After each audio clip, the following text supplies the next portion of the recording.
Selamat malam jemaat yang saya kasih dalam Tuhan. Selamat bertemu dalam pendalaman Alkitab pada malam hari ini. Tema kita malam ini, kekuranganku dicukupkannya. Sebelum kita masuk lebih jauh, mari kita berdoa. Tuhan Yesus, kami ingin belajar tentang firman Tuhan. Kami ingin mengenal Tuhan lebih dalam. Biarlah Tuhan tolong membuat kami mengerti, beriman dan hidup di dalam Tuhan, bahwa Tuhan yang kami imani adalah Allah Yehova Jireh, Allah yang akan mencukupkan segala kebutuhan kami. Teguhkan iman kami melalui firman-Mu yang akan kami dengar, dan berkatilah persekutuan kami dari awal hingga pada akhirnya. Di dalam Tuhan Yesus kami berdoa. Amin. Saudara, sebelum kita masuk, kita akan memuji Tuhan melalui pujian berikut ini.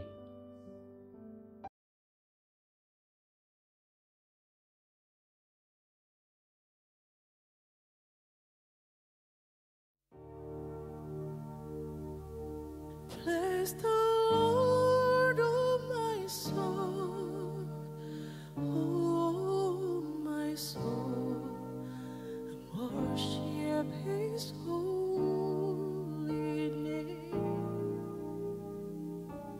Sing like never before, oh my soul, and worship Your holy name. The sun comes up, it's a new day coming. It's time to sing Your song again. Whatever may pass, and whatever lies before me, let me be singing when the evening starts. Bless the Lord, oh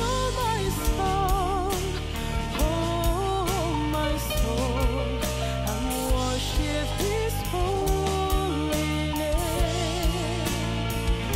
Sing like never before, oh my soul, and worship Your holy name.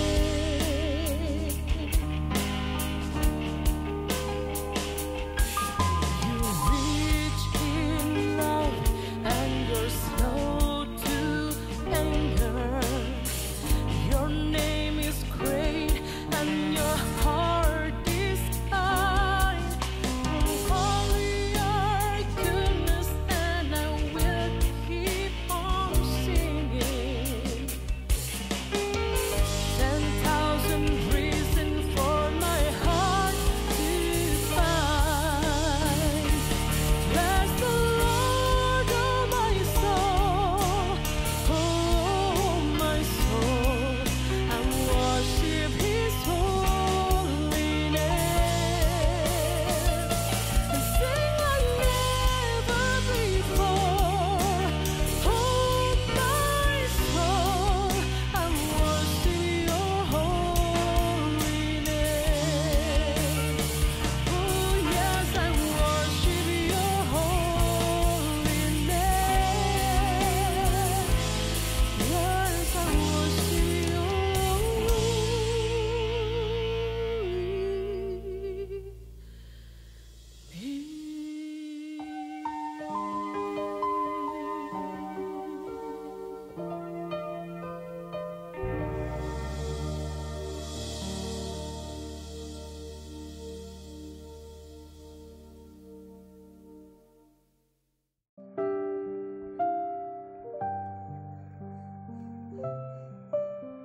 PA kita malam ini, dasar firman Tuhan dari Filipi 4 ayat 10 sampai 20 yang demikian firman Tuhan.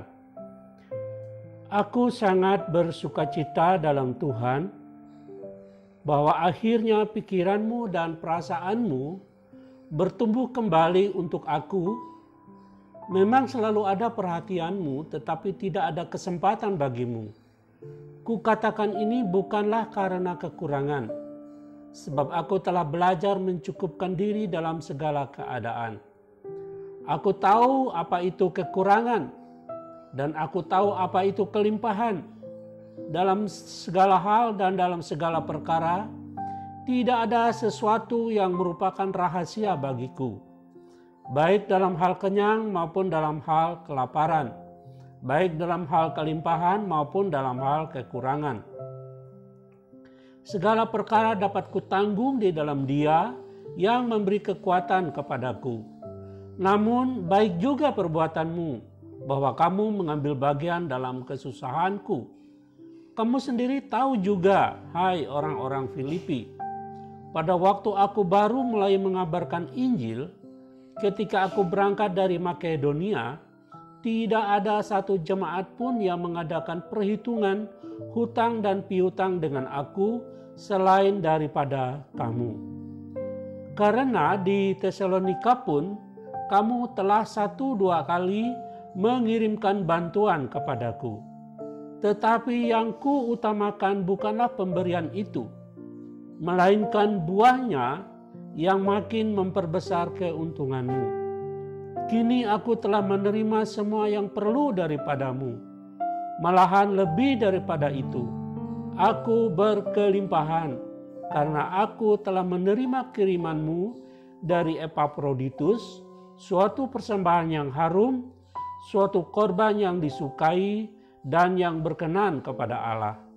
Allahku akan memenuhi segala keperluanmu menurut kekayaan dan kemuliaannya dalam Kristus Yesus. Dimuliakanlah Allah dan Bapa kita semua selama-lamanya. Amin. Saudara yang terkasih, tema kita malam ini, kekuranganku dicukupkannya. Tak dapat dipungkiri bahwa COVID-19 ini telah mengakibatkan bertambahnya tingkat kemiskinan yang sangat besar di berbagai belahan dunia, bahkan termasuk di negara kita. Ada satu, ya dikatakan laporan atau apalah, bahwa akibat pandemi COVID-19 ini diperkirakan di negeri kita akan bertambah kurang lebih 5 juta orang miskin, dari tingkat yang berat sampai yang sangat berat. Dari dunia usaha pun ada contoh yang baik. Pemilik Jarum Kudus pada awal-awal wabah ini telah kehilangan pendapatan 71,3 triliun rupiah. Jack Ma, pemilik usaha Alibaba Group di Tiongkok, kehilangan 22 triliun per hari. Nah, kita bisa bayangkan jika perusahaan-perusahaan seperti ini bangkrut, demikian juga perusahaan besar di Indonesia, maka akan menambah panjangnya daftar orang-orang yang di PHK. Dan tentu hal itu akan mengakibatkan berkurang bahkan hilangnya pendapatan baik pribadi maupun keluarga-keluarga. Kondisi yang sungguh sangat mengenaskan. Kondisi yang begitu memilukan hati. Ya, kondisi yang demikian mungkin saja secara manusia dapat menjadi alasan bagi kita untuk mengeluh, untuk menyalahkan orang lain, untuk bertindak yang tidak benar, melakukan hal-hal yang jahat, bertentangan dengan hukum, bahkan mungkin juga berputus asa. Tapi ingat, kita adalah orang-orang percaya kepada Tuhan, anak-anak Tuhan. Kita tentu tidak semestinya berlaku demikian. Kita harus tetap percaya bahwa Allah pasti masih mampu, bisa, dan berkenan menolong kita, mengangkat kita, menguatkan kita pada masa-masa yang sulit ini. Kita akan belajar pemikiran, prinsip, sikap ini melalui firman Tuhan kita pada malam ini. Firman Tuhan ini berbicara tentang Rasul Paulus. Kita tahu Rasul Paulus adalah pendiri banyak jemaat di Asia maupun di Makedonia atau di Eropa. Dan salah satu jemaat yang didirikannya adalah jemaat di Filipi. Jika kita berpikir dari sudut pandang manajemen gereja modern ini, semestinya Paulus tidak akan kekurangan karena dia mendirikan banyak jemaat. Tapi karena manajemen gereja pada waktu itu berbeda dengan sekarang, apalagi itu awal-awal gereja atau gereja mula-mula. Sebagaimana Paulus katakan, pada masa itu dalam pelayanannya, tidaklah seperti hamba-hamba Tuhan sekarang ini. Dia berkata dalam ayat 15 begini, "Kamu sendiri tahu juga, hai orang-orang Filipi, pada waktu aku baru mulai mengabarkan Injil, ketika aku berangkat dari Makedonia, tidak ada satu jemaat pun yang mengadakan perhitungan hutang dan piutang dengan aku selain daripada kamu." Jadi kita melihat waktu itu Rasul Paulus minim dukungan, minim pendapatan. Jadi kita bisa membayangkan sementara pelayanannya dari wilayah dari Yerusalem ke Asia, lalu Asia Kecil, kemudian diutus oleh jemaat Antioquia terus melayani sampai di Makedonia. Pasti membutuhkan biaya yang sangat besar, tidak kecil. Apalagi pada waktu itu sangat sulit, transportasi tidak seperti sekarang ini. Kita pasti tahu, dengan pendapatan yang tidak imbang dengan pengeluaran kebutuhan, pasti Rasul Paulus mengalami penderitaan yang luar biasa. Dia pasti menghemat secara luar biasa karena dia berangkat melayani bukan dirinya sendiri, tapi ada tim yang berserta dengan dia. Jadi kita melihat berbicara tentang penderitaan, kekurangan, kesulitan, kesusahan secara ekonomi. Tentu ini bukanlah hal baru bagi Paulus. Sesuatu yang biasa bagi Rasul Paulus. Nah, karena itu kita mau belajar dari Rasul Paulus. Kalau kita mau memahami penderitaan seperti apa yang dialami oleh Rasul Paulus, kita dapat memahami dari sejarah biografi Rasul Paulus. Rasul Paulus anak yang lahir dan dibesarkan di kota Tarsus. Kota Tarsus ini kota penting, kota pendidikan. Di sana banyak orang-orang Yunani yang cerdas-cerdas. Dan tentu Rasul Paulus mendapat pendidikan yang baik. Kira-kira pada usia antara 13 sampai 15, dia dikirim oleh orang tuanya ke Yerusalem untuk melanjutkan pendidikan kerabiannya. Ya. Karena Yerusalem adalah pusat pendidikan, menjadi rabi orang Yahudi. Kita taruh saja paling lama pendidikannya 15 tahun. Dia baru lulus menjadi dan ditahbiskan menjadi rabi. Ya. Karena secara logika dalam aturan Kuntorat pada usia 28 sampai 30 tahun seseorang baru dianggap matang, dewasa, pantas atau layak untuk melayani Tuhan. Jadi kita taruhlah angka 30.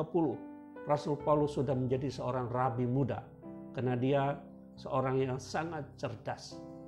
Selain menjadi rabi, dia juga menjadi anggota Sanhedrin, Dewan Pengadilan Agama Yahudi.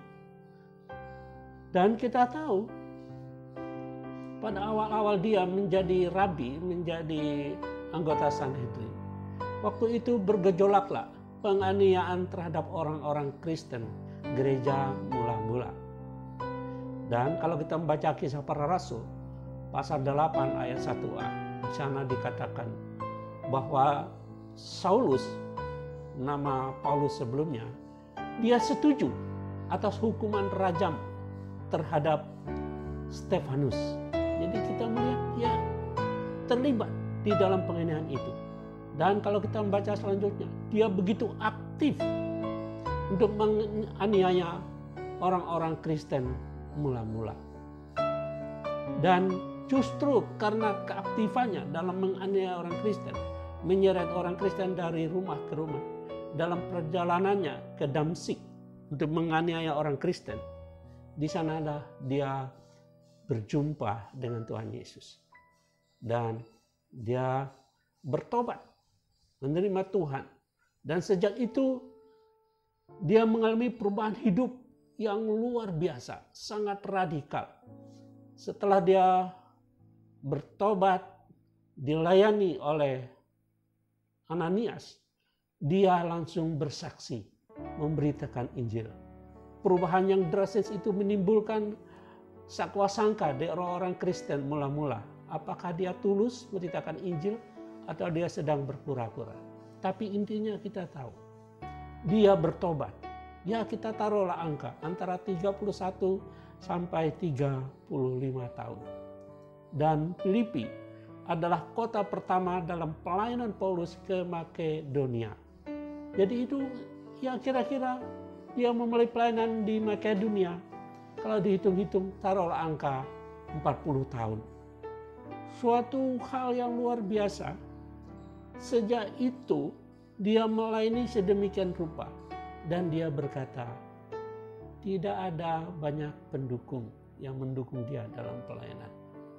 Sementara surat kepada jemaat di Filipi ini ditulis pada tahun 62 Masehi. Jadi ada kurun waktu antara pelayanan awalnya, apalagi kalau dihitung sejak dia diutus dari Antioquia bersama Barnabas, kemudian melanjut sampai ke Makedonia. Maka ada rentang waktu 20-an tahun. Dia mengalami masa-masa pelayanan yang luar biasa. Tapi dari sisi ekonomi, dia mengalami kekurangan yang luar biasa juga. Sungguh ini sesuatu yang luar biasa. Karena itu dia berkata, karena rentang waktu yang begitu lama, puluhan tahun dia mengalami kekurangan. Akhirnya dia berkata dalam ayat 12 ini, aku tahu apa itu kekurangan dan aku tahu apa itu kelimpahan. Dalam segala hal dan dalam segala perkara, tidak ada sesuatu yang merupakan rahasia bagiku, baik dalam hal kenyang maupun dalam hal kelaparan, baik dalam hal kelimpahan maupun dalam hal kekurangan. Rasul Paulus menjadi terbiasa hidup dalam kekurangan, dalam pas-pasan.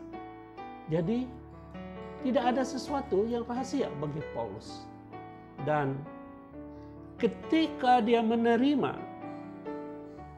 sokongan dana dari jemaat Filipi ini, waktu itu Paulus sedang ada dalam penjara di Roma. Dan kondisinya, dia betul-betul sedang dalam kekurangan. Kalau kita melihat ayat 10 dan 11, aku sangat bersuka cita dalam Tuhan bahwa akhirnya pikiranmu dan perasaanmu bertumbuh kembali untuk aku. Memang selalu ada perhatianmu, tetapi tidak ada kesempatan bagimu. Kukatakan ini bukanlah karena kekurangan, sebab aku telah belajar mencukupkan diri dalam segala keadaan. Jadi ayat ini sebenarnya sedang menandaskan pada waktu itu Paulus betul-betul sedang kekurangan. Yang kedua, menunjukkan bahwa dia sedang dalam kekurangan. Bahkan lebih sekedar kekurangan secara materi. Dalam ayat 14 dikatakan begini, namun baik juga perbuatanmu bahwa kamu telah mengambil bagian dalam kesusahanku. Jadi ketika dia menerima persembahan dari jemaat Filipi ini, dalam kondisi dia di penjara, dia berkata, baik juga perbuatanmu, mengambil bagian dalam kesusahanku. Jadi Rasul Paulus betul-betul sedang mengalami kesusahan pada masa itu. Dan menariknya kata kesusahan ini dari bahasa aslinya itu memiliki arti persekusi, menderita secara batiniah, teraniaya, kepedihan, kesedihan. Jadi suatu kondisi yang bukan hanya menderita, secara materi, tapi juga betul-betul dia secara batiniah, dia memang betul-betul mengalami penderitaan. Jadi situasi yang memang betul-betul sulit kondisinya saat ini. Tetapi perhatikan baik-baik. Kalau kita membaca surat Filipi, ya surat ini adalah surat yang temanya sukacita. Dan dia berkata dalam ayat 10, dia bersukacita. Di dalam kondisi yang begitu sulit, dia masih tetap bersukacita. Dan kalau kita tahu sejarahnya, ketika dia di penjara pun di Roma, dia tetap melayani, memberitakan Injil dengan penuh semangat. Dan itu dilakukannya dengan antusias, melayani banyak orang di dalam penjara di Roma. Dan dia di sana di penjara kurang lebih 2 tahun. Suatu kondisi yang luar biasa. Jadi kita melihat bahwa apapun situasi kondisi kita, tidak ada alasan bagi kita untuk mengeluh, untuk kita melakukan tindak-tindak kejahatan yang merugikan orang lain, ataupun juga berputus asa ketika kita mengalami kekurangan.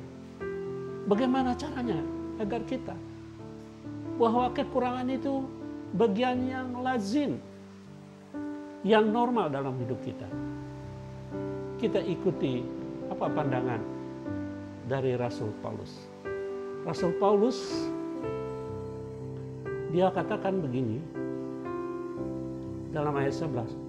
Kukatakan ini bukan karena kekurangan, sebab aku telah belajar mencukupkan diri dalam segala keadaan. Yang pertama, supaya kita menjadi orang Kristen yang normal, yang wajar, tetap memancarkan citra Kristus, kita tetap semangat melayani, tetap semangat beribadah, teguh dalam iman kita.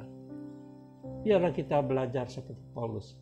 Belajar di sini memiliki arti keputusan yang tegas, memanage segala berkat dengan bijaksana,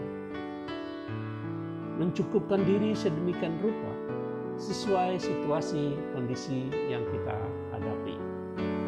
Saya memahami, mungkin kita bisa berkata, bagaimana kalau pendapatan saya cuma sekian, 500.000 misalnya, sementara kebutuhan saya 1 juta, itu pun sudah kebutuhan yang paling minimal. Ya, mungkin saya tidak punya jawabannya, tetapi yang saya mau katakan, Rasul Paulus mengajarkan hal ini. Jika itu terjadi dalam hidup kita, kita dapat belajar juga selanjutnya apa yang harus kita lakukan dalam hidup kita. Selain kita menganggap kekurangan adalah kelaziman dalam hidup kita, hal yang wajar, yang normal, tapi juga jika betul-betul kita mengalami kekurangan dan memang pendapatan kita jauh di bawah kebutuhan kita, mari kita belajar seperti Rasul Paulus. Dia berkata begini dalam ayat 13. Segala perkara dapat kutanggung di dalam Dia yang memberi kekuatan kepadaku. Memberi kekuatan, bahasa aslinya di sini endunamo, 2 kata. Endu, en, dan dunamo. En itu artinya sesuatu yang ditambahkan dari pihak luar ke dalam. Sementara dunamo itu adalah kekuatan atau kuasa yang sangat besar, yang sangat dahsyat. Dari kata itu lahirlah kata dinamik. Jadi Rasul Paulus katakan, jika memang kita mengalami kesulitan yang sudah di luar kepantasan kita, kenormalan kita menerimanya, maka masih ada jalan terakhir, bergantung pada kekuatan Tuhan. Bergantung sepenuhnya, Tuhan pasti mampu melakukannya. Saya pernah mengalami situasi di mana mengalami kondisi yang sangat menyakitkan dan itu di luar kemampuan kemanusiaan saya. Tapi luar biasa, Tuhan menolong. Saya memahami ketika Rasul Paulus berkata, di dalam Kristus kita dapat menanggung segala sesuatu. Saya percaya dengan kekuatan Tuhan. Saya percaya juga kekuatan yang sama diberikan kepada kita semua. Jika kita memang betul kekurangan, ada kuasa supranatural dari Tuhan yang menolong, menguatkan, meneguhkan kita untuk kuat di dalamnya. Kuat di sini adalah kita betul-betul pasrah menerima kondisi itu dengan tidak melakukan tindakan-tindakan amoral, tidak melakukan tindakan-tindakan kejahatan, tidak juga berputus asa, tidak meninggalkan iman kita, tidak juga menghujat Tuhan, tapi kita tetap teguh, tetap ada damai sejahtera, tetap ada iman di dalam Tuhan. Yang berikut, supaya kita kuat menerima kondisi yang sulit dalam kekurangan kita. Kalau kita melihat di dalam ayat 18 ini, Paulus katakan, "Kini aku telah menerima semua yang perlu daripadamu, malahan lebih daripada itu." Perhatikan, kini aku telah menerima semua yang perlu daripadamu. Penegasan ini, kini aku. Ini semacam suatu keyakinan, pengenalan Rasul Paulus yang benar tentang Tuhan.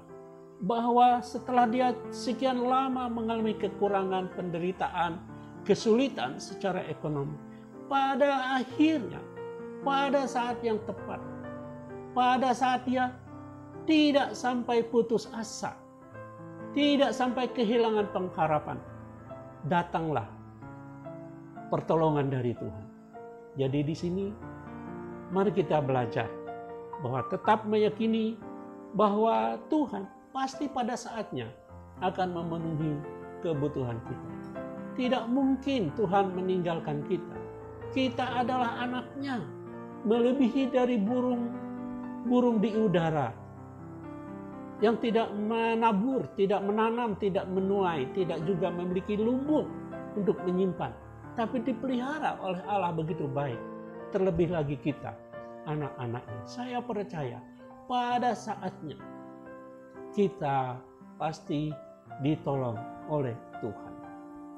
Karena itu, mari kita sungguh mempercayai Tuhan. Tuhan pasti mencukupkan kekurangan kita. Tuhan tidak lalai memenuhi kebutuhan kita. Tuhan tahu kapan saat yang terbaik memenuhi kebutuhan kita. Saya membayangkan bahwa kalau kita membaca ayat 10, aku sangat bersukacita dalam Tuhan bahwa akhirnya pikiranmu dan perasaanmu bertumbuh kembali untuk aku. Memang selalu ada perhatianmu, tetapi tidak ada kesempatan bagimu. Ini adalah ungkapan sukacita, syukur kepada Tuhan. Dengan keyakinan iman, pada akhirnya Tuhan itu betul. Dia sungguh tidak pernah meninggalkan kita. Dia tidak pernah membiarkan kita. Tuhan tidak pernah lalai. Dia pasti menolong kita. Mungkin pertanyaan kita, kalau Tuhan begitu tepat, begitu setia, mendampingi, menyertai kita, loh kenapa kita tetap berkekurangan? Kenapa Dia tidak segera menolong kita? Saya percaya Tuhan punya rencana akan apa yang terjadi dengan hidup kita. Tapi yang saya tahu, Dia menjamin hidup kita. Saya sungguh melihat berkali-kali. Mungkin kita ketika bergumul akan sesuatu, sudah lewat deadline-nya. Bisa jadi deadline-nya siang ini, tapi ternyata sampai siang ini, bahkan jamnya sudah lewat. Ternyata Tuhan tidak juga memenuhi kebutuhan kita. Tapi yang saya lihat, ketika itu terjadi, Tuhan memiliki cara yang lain menolong kita. Dengan berbagai cara yang melampaui segala akal pikiran kita. Tuhan tidak akan membiarkan kita betul-betul jatuh. Tetapi Tuhan tetap menegakkan kita. Saya tahu dan saya yakin bahwa Tuhan pasti menolong kita. Berikutnya, bahwa ketika kita dalam kekurangan, Tuhan dapat memakai siapa saja untuk memenuhi kebutuhan-kebutuhan kita. Mungkin selama ini Tuhan sudah kirim banyak orang untuk menolong kita dalam kekurangan kita. Tuhan telah menyatakan pemeliharaannya. Tuhan telah menyatakan kesetiaannya. Tapi kita kadang-kala tidak peka dengan tangan Tuhan yang sedang terulur. Kita melewatkannya begitu saja, sehingga kita tidak mendapatkan apa yang kita perlukan itu. Padahal Tuhan sudah menolong kita. Kadang kita terlalu gengsi untuk menerima pertolongan orang lain. Kadang kita juga terlalu sombong untuk menerima berkat Tuhan yang, wah ini terlalu kecil ini. Kok tidak sesuai dengan kebutuhan saya? Berarti ini bukan jalan Tuhan. Lalu kita mereka-reka dan mengandalkan pikiran kita, sehingga akhirnya kita selalu menemui kebuntuan dalam hidup kita. Tuhan pasti menolong kita, dan Dia juga dapat pakai orang-orang lain. Tuhan tidak pernah lalai. Yang terakhir, Tuhan tidak pernah lalai menolong kita. Kenapa Tuhan kadang seperti terlambat menolong kita? Menurut kita. Kenapa? Karena Tuhan ketika Dia menolong kita, memenuhi kebutuhan kita. Yang dipenuhi bukan hanya materi, tapi juga kebutuhan secara rohani. Kenapa? Karena Dia akan menolong kita memenuhi keperluan kita seperti ayat 19 dikatakan. Allahku akan memenuhi segala keperluanmu menurut kekayaan dan kemuliaannya dalam Kristus Yesus. Jadi Tuhan menolong kita. Dia betul-betul menolong memenuhi seluruh kebutuhan kita secara totalitas. Baik itu materi maupun rohani. Tuhan peduli dengan hal itu. Karena Tuhan Yesus sendiri pernah katakan, kita manusia tidak hanya hidup dari roti saja, tapi juga dari setiap firman yang keluar dari mulut Allah. Saya pernah membaca buku Manusia Surgawi, kisah seorang Kristen di Tiongkok. Dia pernah berpuasa 72 hari tanpa makan, tanpa minum, sampai tubuhnya mengecil. Secara logika tidak mungkin bisa hidup, tapi kenyataannya dia bisa hidup karena kesulitan menghadapi aniaya dari pihak pemerintah komunis di Tiongkok. Jadi sesungguhnya Tuhan itu menopang kita. Dia tetap peduli, Dia tidak lalai, dan Dia pasti mencukupkan kebutuhan kita pada waktunya. Dan jika Dia memenuhi kebutuhan kita, bukan hanya kebutuhan rohani, kebutuhan materi, tapi juga kebutuhan rohani. Seperti Rasul Paulus ini, ketika dia menerima bantuan dari jemaat di Filipi, sungguh ini luar biasa.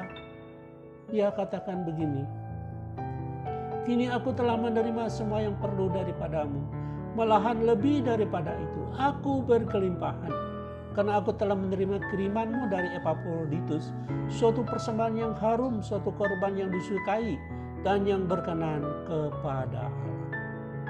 Lalu dikatakan dalam ayat 20, dimuliakanlah Allah dan Bapa kita selama-lamanya.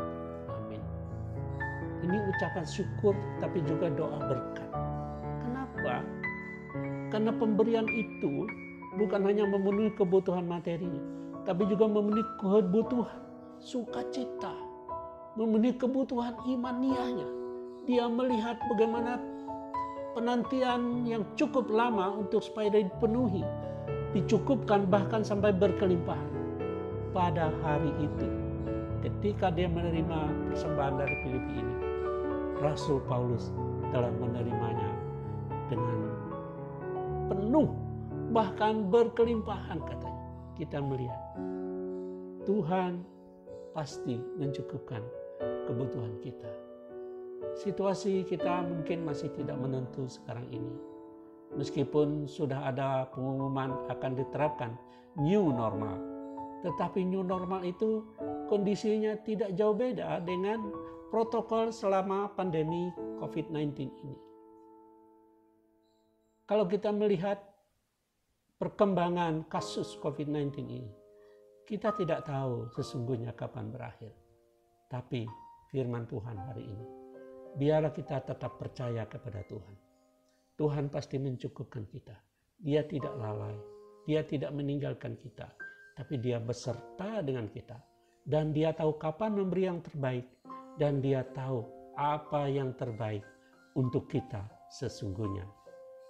Sehingga kita tetap memuji Dia, setia kepadanya, dan tetap melayani Dia, dan hidup normal sebagai orang percaya yang memancarkan citra Kristus di tengah-tengah dunia ini. Amin. Tuhan memberkati. Mari kita berdoa. Terima kasih Tuhan Yesus untuk firman-Mu. Teguhkan iman kami, buat kami percaya bahwa apapun pergumulan kami dan segala kebutuhan kami percaya Tuhan pasti mencukupkannya dan menolong kami pada waktunya. Terima kasih Tuhan Yesus, teguhkanlah jemaat-Mu, kuatkan iman mereka, dan cukupkan kebutuhan mereka. Yang sakit Tuhan sembuhkan, yang sedang goyah imannya Tuhan teguhkan. Biarlah semuanya, kami semua, sungguh-sungguh terus memuliakan Tuhan dan melayani Tuhan. Di dalam Kristus Yesus kami berdoa. Amin. Tuhan memberkati.